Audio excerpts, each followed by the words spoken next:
Hoje a bola rola e como rola no Beira-Rio às 6h30 da noite, Vasco e Internacional. Vamos falar tudo sobre esse jogão.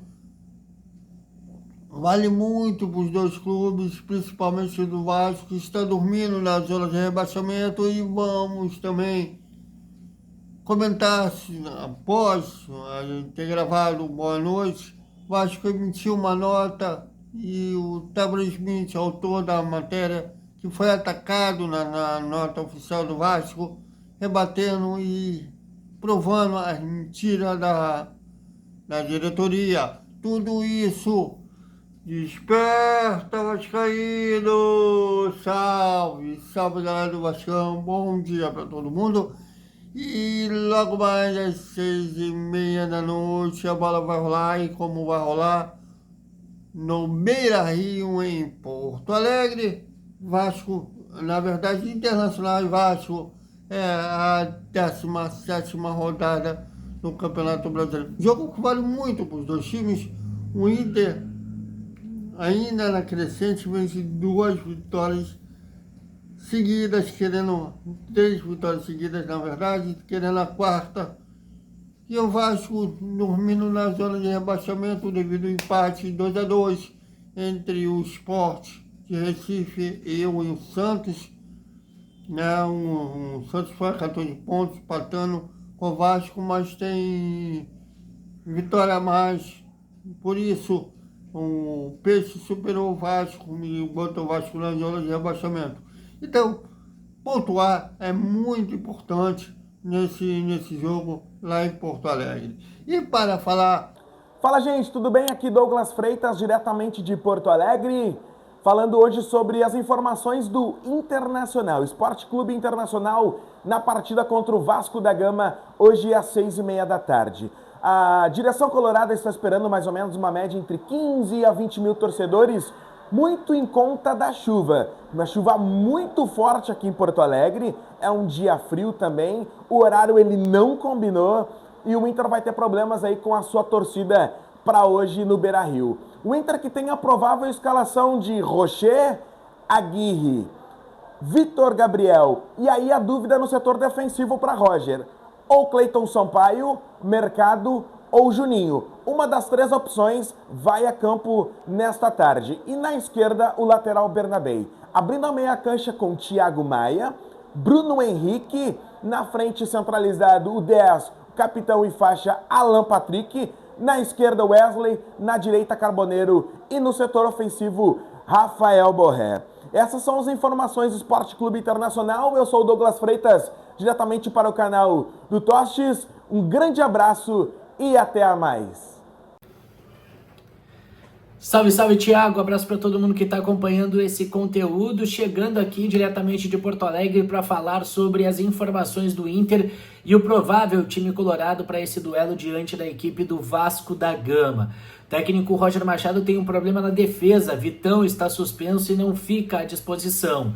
Gabriel Mercado e Cleiton Sampaio são as opções. Gabriel Mercado não atua desde o ano passado, quando acabou se lesionando contra a equipe do São Paulo, e o Cleiton Sampaio está com mais ritmo de jogo e pode ser a opção do treinador. Com isso, a escalação colorada para o duelo diante do Vasco. O Inter, que segue na busca da 4ª vitória consecutiva no Campeonato Brasileiro, tem no gol Sérgio Rocher, na lateral direita Brian Aguirre, a dupla de zaga com Gabriel Mercado ou Cleiton Sampaio ao lado do Vitor Gabriel, na lateral esquerda vai jogar o Bernabei.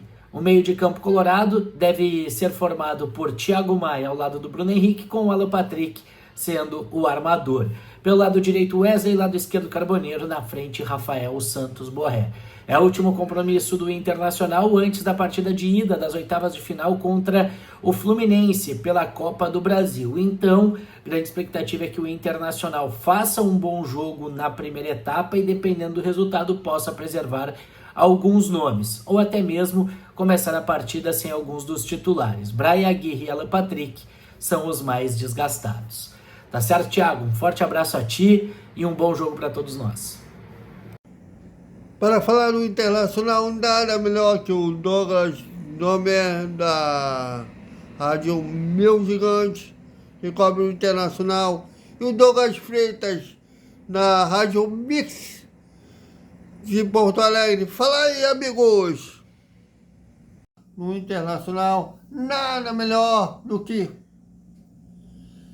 egregiar o Vasco, o técnico Fernando Diniz deverá ter o retorno do Lucas Pinto. Em compensação, ainda não pode contar com Felipe Coutinho ou GB, ambos no departamento médico. E a dúvida é quem será o companheiro de zaga do João Vitor. Lucas Freitas se recuperou da gripe que deixou de fora contra o Independiente Del Valle.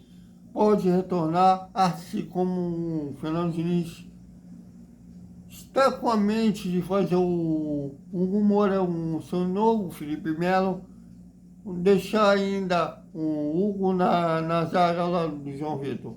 O resto da equipe é a mesma que enfrentou o Del Valle.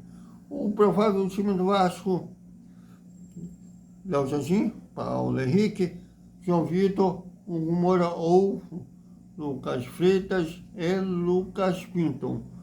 CCC, Jair, Nuno Moreira e DVD. Ryan e Vaete serão esses 11 que estarão jogando logo mais lá no Beira-Rio. Esperamos aí pontuar para que o Vasco saia da zona de rebaixamento. Não vai dar para relaxar, mas seria aí uma importante pontuar. Se vencer, obviamente, melhor ainda. Dá para dar uma instânciazinha em relação à zona de rebaixamento. Não vai dar ainda para relaxar, mas vai dar para dar uma instânciazinha. E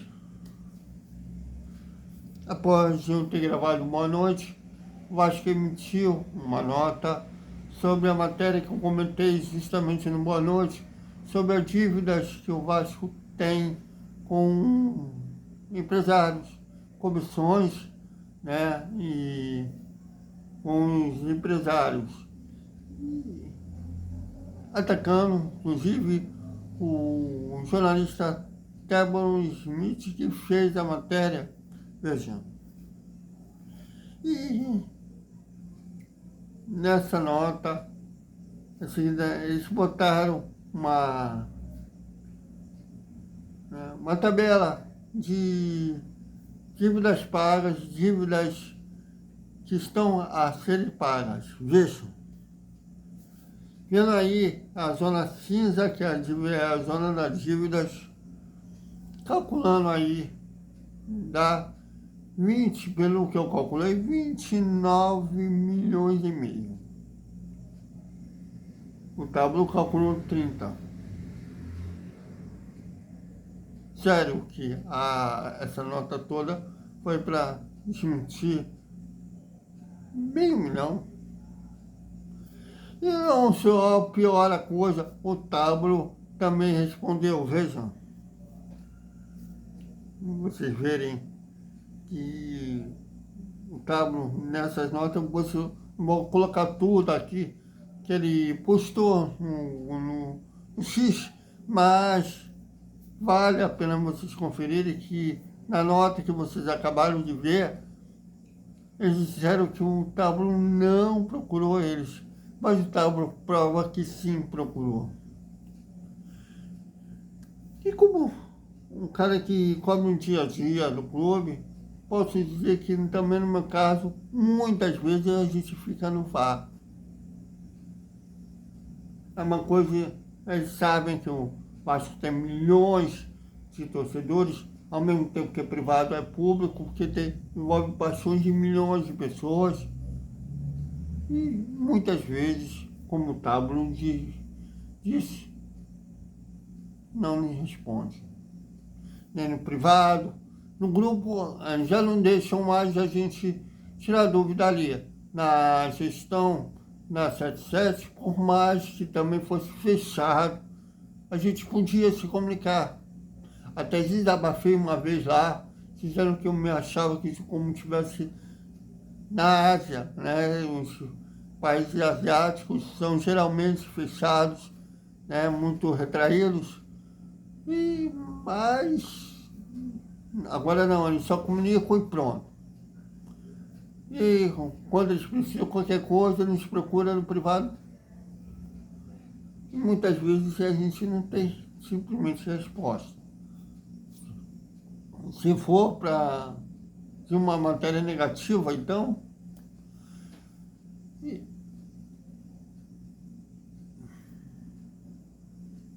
parece ser um praxe dessa gestão.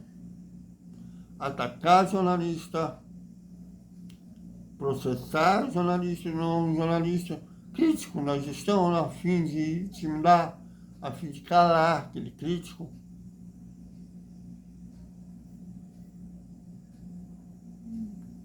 Atacou o Lineker na entrevista coletiva que vocês viram aqui, chamando ele de ruim. Eu quis botar o Lineker pra merda. Eu não trabalho com o Lineker, eu não trabalho no mesmo lugar, a gente é setorista do mesmo clube.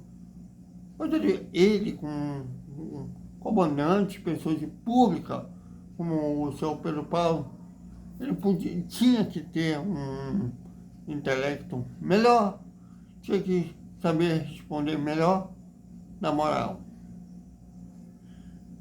Atacou o agredido, atacou o Mário Coelho. Não, atacou o agredido. Ele podia falar, não, ele falou sobre os postes do rapaz, dando endereço na casa do Pedrinho, né? Também aquele licitação a alistamento, ao elenco vascaíno, realmente estava muito errado aquilo ali. Como eu falei para vocês, bastava o clube fazer BO. E que o rapaz teria que se ver com a justiça. A polícia teria que prestar depoimento. Era esse a postura correta, não alguém a gente. E não estou falando que o Pedrinho mandou. Ele não tem, realmente esse perfil ele não tem. Eu não conheço a pessoa Pedro Paulo, mas quando eu peguei os últimos anos dele como jogador, e realmente não tem esse perfil, né? Parece o cara ser bem tranquilo mesmo, mas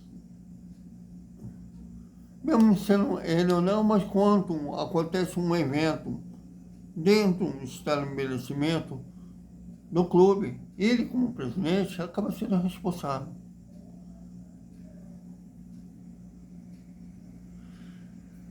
Então, como eu falei 1000 vezes, nenhuma das partes estão corretas, mas não justificava ele agredir verbalmente, né? Atacar verbalmente, e agora atacou no termo.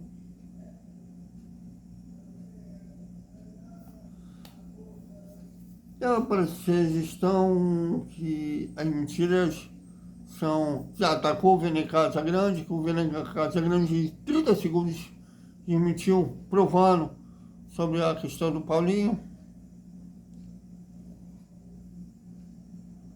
Ainda assim, tem quem ainda acredita nessa diretoria.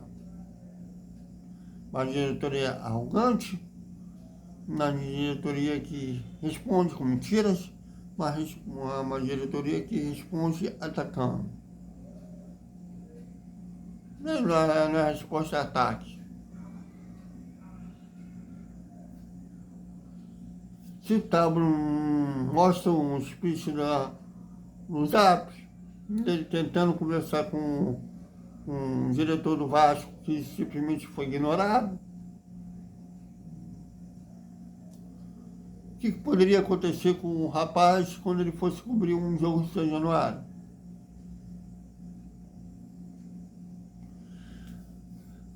Não é fácil, não. Já não é fácil os resultados do time em campo. Aliás, um time top 8, para ele não estar na zona de rebaixamento.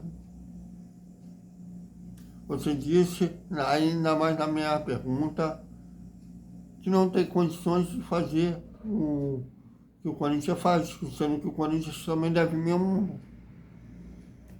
não quis cravar permanência da Série A.